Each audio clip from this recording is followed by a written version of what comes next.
Isa na namang napakasarap, napakabisa at napakalupit na putahe mga boss. Okay na ka boss, isang mabilisan lang, simplehan lang natin.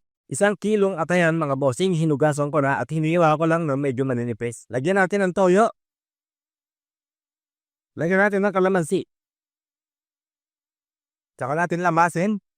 Okay mga boss, sa isang napakainit na wok, unahin na natin igisa ang sibuyas. Isunod na rin natin agad yung bawang.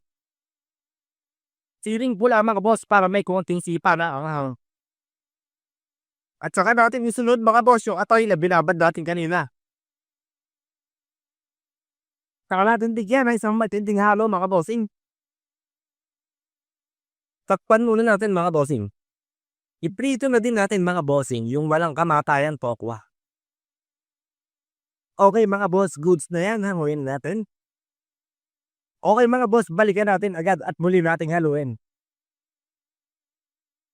Para makasigurado tayo mga bossing na hindi ma-overcook yung ating atay, lagi niyong puputulin. Kung haluin niyo, lagi niyong puputulin. Pag naputol siya ng malambot, tapos wala lumabas ng dugo, ibig sabihin okay na.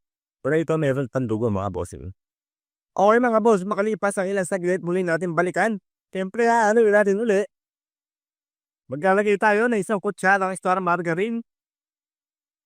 Pamintang semi-durog.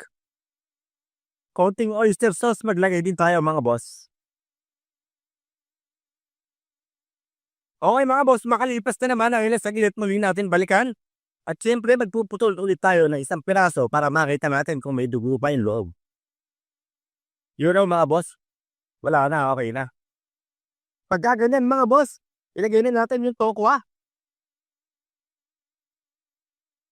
Maglagay tayo ng konting pampalasa mga boss. Ilagay na rin natin mga boss yung pipino. Iniwa ko lang ng paganyan. Haluin natin. Takpan lang natin ng ilang saglit mga boss. Hayaan natin mainitan ng konti yung pipino. Saglit na saglit lang talaga mga bossing. Balikan natin agad. Bigyan natin na isang mailab-ilab na alo. Pag medyo sumasagit-sit na mga boss, ilagay na natin yung sibuyas. Halo.